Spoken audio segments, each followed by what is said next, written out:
Hello, hello. Welcome, welcome to this evening's meditation. Doing another late night. Today I thought we would talk about nuance. All right, well, welcome, welcome again, just in case, because my system shows as a reset. So we're going to reintroduce. And the next couple days, I want to talk about nuance and just different ways that we can approach meditation. So for the start of this, no tune in necessary for this one. It's going to be kind of a practice as we go through stories. So go ahead and get nice and comfy. Go ahead and close your eyes for this one or soften your gaze if you prefer. That's perfectly fine. We're going to start off with two stories. The first story, the tool user. Sarah is a project manager. She's in a high stress tech startup, downloads a mindfulness app. For her, the 10-minute daily session is a mental reset button. It lowers her cortisol levels, sharpens her focus for the next sprint, and helps her sleep. Success is measured in fewer reactive emails and a calmer nervous system. Anybody relate to that? Anybody see yourself in that little snippet? Okay. Now we're going to compare it to Ben's path or Ben's approach to meditation, and we're going to call him the path walker. Ben has experienced a profound loss. So he turned to a Zen center. And for him, meditation isn't about optimizing his day. It's a radical inquiry into the nature of self. The cushion is where he meets his grief, not to manage it, but to understand its impermanent nature. The goal isn't efficiency, but awakening. Anybody relate to Ben? Anybody relate to any aspect of why Ben is approaching meditation the way he's approaching it? Now, I want you to ask yourself who, Sarah or Ben, is meditating correctly. Is Sarah just using meditation superficially?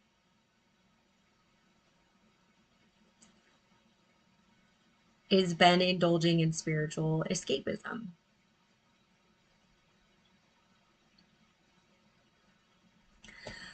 So, if you're anything like me, your instinct is to pick a side, to label one or the other, right?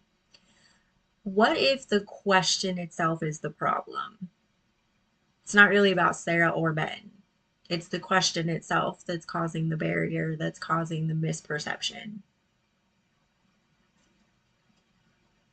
So let's dive a little bit more into the tool view of it. To me, this is the map of science, right? The strengths here are the accessibility. It's evidence-based benefits. I like seeing the evidence-based benefits. We've got Harvard studies on neuroplasticity, stress reduction, and then the democratization of practice, right? So some of the limiting beliefs or the shadow side of the tool approach, it can subtly reinforce the ego's goal of self-optimization. And with that, the risk of McMindfulness, which is using meditation to become a better, more productive cog in a capitalist machine without questioning the machine itself.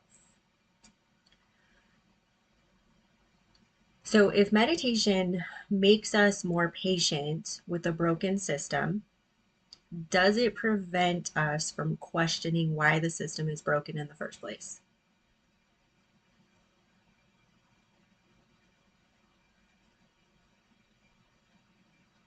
Just notice how you feel with what we're talking about. Notice how your body's responding. Notice any emotions that are arising, any thoughts that are coming up.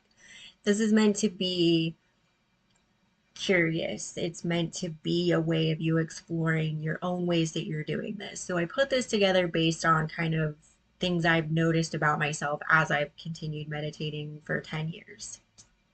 These are just things that I've noticed I've come up against, questions I've had, different perspectives I've run up through. So I want you to notice how this feels in your body as we kind of go through this. This is, again, based on my own perspective on, again, just things that I've come up against, things I've noticed, tendencies, questions, that type of thing. Now let's go into the path side of things. And I call this the map of tradition. So the strengths here are the depth, ethical foundations, centuries of wisdom, and we have a framework for understanding suffering and liberation. Now, limiting beliefs here, the shadow side of the path, it can create in-group, out-groups. The so-called real practitioners versus others, yeah? It can sometimes dismiss scientific inquiry as superfluous, not needed, etc. I fell into that category pretty hard. I was like, I don't need the science, I'm good, it works. When I first started, I was drowning, I needed something to help. Meditation helped. Then I slowly came out of that. Another limiting belief is the goal of enlightenment can feel distant and abstract, right? So I don't know if you have ever felt like this. You see a practitioner that you enjoy working with, or you enjoy watching their content, you enjoy going to their classes, their retreats, whatever it is, right? And they seem so at peace, they seem so calm and together, and they have it all figured out. You're like, that's not, no, that's too far, right? That I have no shot. Or there's a distance there, or there's an abstraction there. One of the ones that I came across was Byron Katie. When I first started doing the work and questioning my thoughts, I'm like, well, this, how is that going to get me to her level? Yeah, I see the problems. Now what? So, I mean, there can be a bit of a gap there. So, within that regard, does framing meditation as a quote unquote path to a distant goal risk making us miss the profound simplicity of being present right here, right now, right?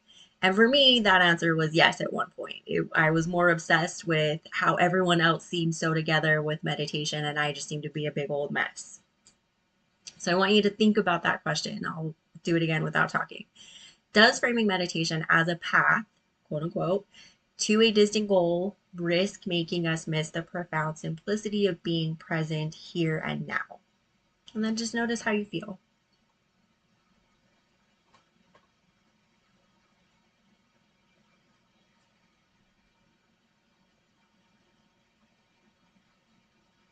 And keep your breathing nice and deep. Just bring awareness to how you're feeling, your body, any bodily cues you're getting, emotional cues, mental, spiritual. Give it a flag, let it know you're aware of it. And I want to take this just a little bit deeper as we go. So, a comparison that I liked, or a thought that I liked as far as encompassing the message that I'm trying to convey here, is a glass can be half empty and half full. Schrodinger's cat, alive and dead, right? So let's take that just a little bit further. The glass, not the cat. For a chemist, this is a mixture of hydrogen and oxygen. For a painter, it's a subject of light and shadow. For someone that's thirsty, it's a lifesaver, right? So it's the truth of the glass isn't one thing. It's revealed through the relationship between the observer and the observed.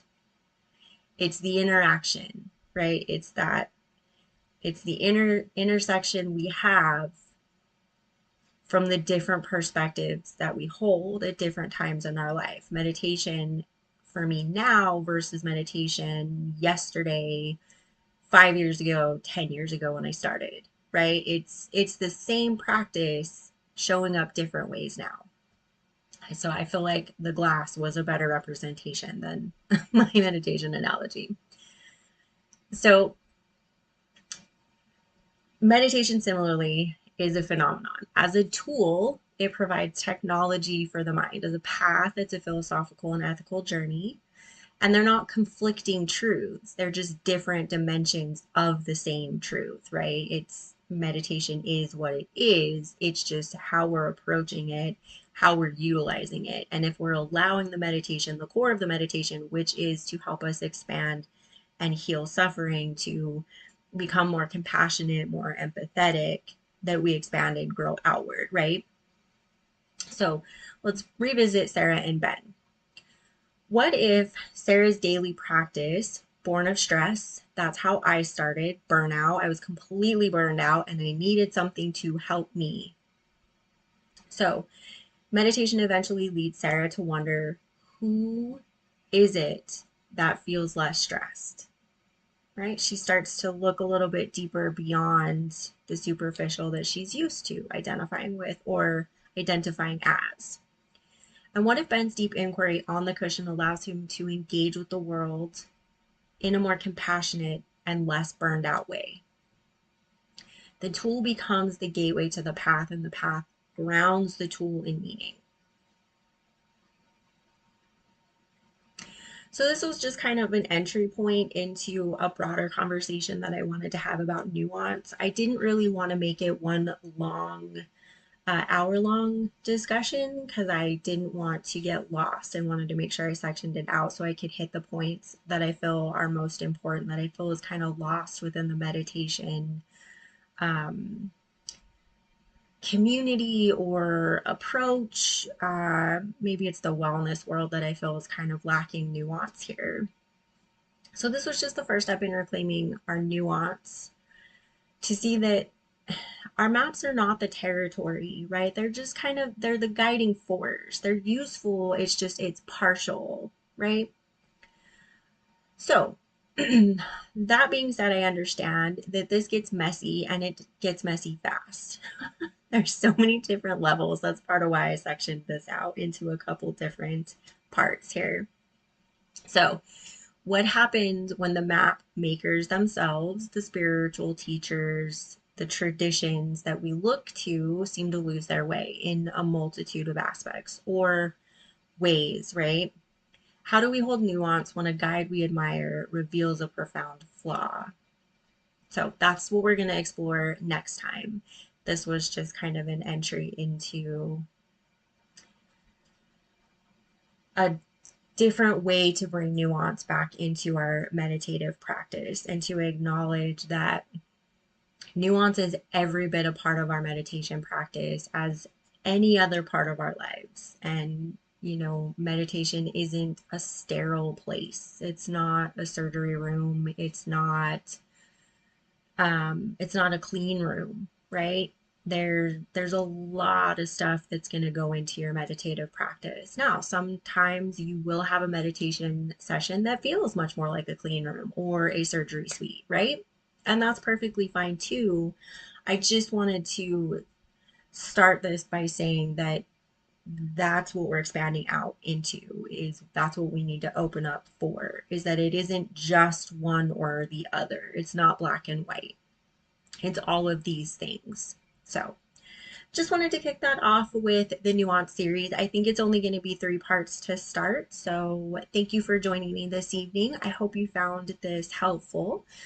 Let me know in the comments what you thought or any shout outs that you would like to leave. And I will see you next time.